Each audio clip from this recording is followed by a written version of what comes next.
बोलिए श्री राधा वल्लभ सरकार की जय। सद्गुरुदेव भगवान की जय।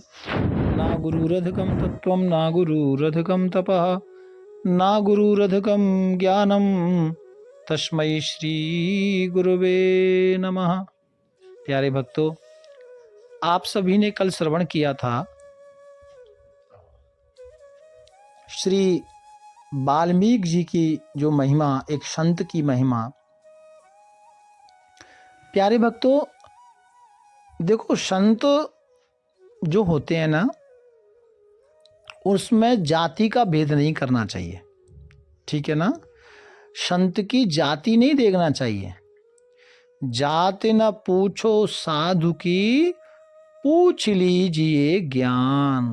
क्योंकि संत तो श्री राम के, राघवेंद्र के, ठाकुर जी के लाडले होते हैं, और वो केवल और केवल ठाकुर जी के होते हैं। क्योंकि राम ही केवल प्रेम प्यारा, जान ले ये जो जान निहारा। तो संत तो भगवान के होते हैं, और जो भगवान का हो गया उसकी कोई जाति नहीं, वो केवल भगवान का है। तो कभी देखो, इस कथा से हमें ये मिला कि द्रौपदी ने सोचा कि मैं इतने अच्छे से व्यंजन बना रही हूँ, नाना तरह के मैंने व्यंजन बनाए, और ये बाबा जी तो पूरा थाली में डाल के एक के साथ मेरे व्यंजनों को तो इसने बर्बाद कर दिया।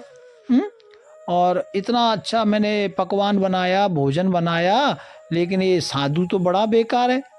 भगवान जी तो कह रहे थे कि अच्छे से बनाना, लेकिन इसने, मैंने जितने अच्छे से बनाया तो इसने तो मेरे भोजन की कदर ही नहीं की। ऐसा मन में विचार किया था।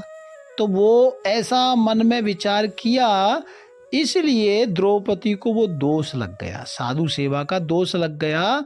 तो इसलिए वो शंख एक बार बजा। लेकिन जब शंख ने कहा कि अंदर जाके पूछो मैं एक बार क्यों बजाऊं, तो द्रौपदी ने कहा हाँ प्रभु, मैंने ये विचार किया था। तो एक ये दोष लगा, उसके लिए क्षमा मांगी। तो कहने का तात्पर्य है कि देखो, संतों की महिमा संत ही जाने। हाँ, कौन संत क्या कर रहा है, कैसे कर रहा है, उसका जरूर कोई कारण होगा। यदि हमें नॉलेज नहीं है तो उसमें कोई मीन मेक नहीं निकालनी चाहिए। प्यारे भक्तों, मैं आपको एक अपनी सच्ची घटना बता रहा हूँ। एक बार एक संत जी के साथ में मुझे बंगाल में जाना पड़ा। वो महाराज श्री ले गए मुझे, और वो भी बहुत सिद्ध महापुरुष हैं। और दिल्ली में आप श्री का अभी वास है, तकरीबन 100 वर्ष की अभी उम्र है, और वो अभी वर्तमान में है, और वो बहुत प्रसिद्ध संत हैं। तो वो मेरे को भी उन्होंने बिठाया और फिर गए थे राजस्थान, और राजस्थान नगर से होते हुए, जयपुर से होते हुए, फिर उनके मन में आया तो वो एक संतों का लंगर था, वहाँ चले गए। तो वहाँ एक संत की बड़ी बड़ाई हो रही थी। तो महाराज जी ने कहा भैया वो जो संत हैं तो वो कितनी दूर है? कहते महाराज यहाँ से 50 किलोमीटर। सो हम लोग वहाँ एक संत जी का दर्शन करने गए। एक कोपिंद डाल रखी थी और ऐसे एक छोटा सा वस्त्र था। तो हमने उनका दर्शन किया। तो मैंने स्वयं वहाँ एक देखा कि वो संत के सामने ना एक बाल्टी थी, जो ऐसे हम लोग लंगर में सब्जी परोसते हैं ना, ऐसी एक बाल्टी थी। तो वो बाल्टी में छोटी छोटी मछली उनका जो सेवादार था वो भर के उनके सामने रख गया, और वो बाबा जी ने प्लेट में डाली, और हम लोग भी उत्थों ही बैठे थे। तो वो खा गई मछली, करीबन आधी किलो 1 किलो जो भी थी वो सब मछली खा गए। अब भगवान जाने उन्होंने हम लोगों को ये कला दिखानी थी क्या, और भी कई लोग बैठे थे। तो हम लोग तो इतनी दूर से गए थे, और जो मेरे साथ जो संत जी थे वो भी बहुत भजनानंदी साधु थे। देखो, भजनानंदी साधु जो होता है ना, वही बड़ा होता है संतों की दृष्टि में।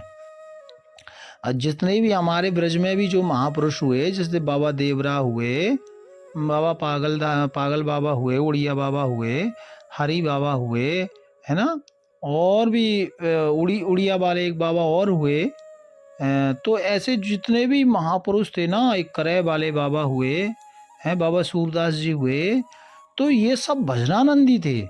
हाँ, तो हम लोग वहाँ बैठे थे और वो सब मछली खा गए, तो वो मेरी तरफ देखें जो संत मुझे लेके गए, मैं उनकी तरफ, हमने सोचा कहीं गलत जगह आ गए, किसी तांत्रिक के पास आ गए। और ये सत्य घटना है। तो हमने देखा कि भाई ये तो गलत जगह आ गए। चलो भक्ति है, ठीक है, कोई तामसिक भक्ति करता है तो कोई सात्विक भक्ति करता है, लेकिन हम लोग तो सात्विक वाले थे, तो हमको ऐसा अच्छा नहीं लगा। तो हमको लगा कि हमें चलना चाहिए। ठीक है, संत हैं, प्रणाम किया।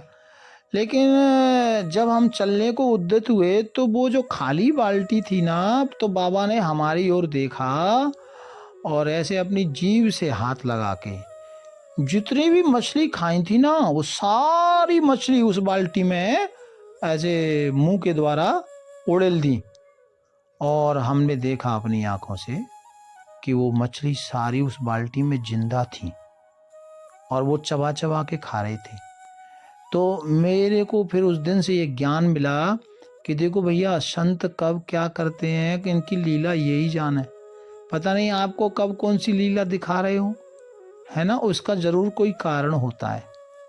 और यदि वाकई संत कोई सिद्ध है, सिद्ध यानी कोई भजनानंदी है, तो भैया उनकी लीला तो भगवान ही जानते हैं।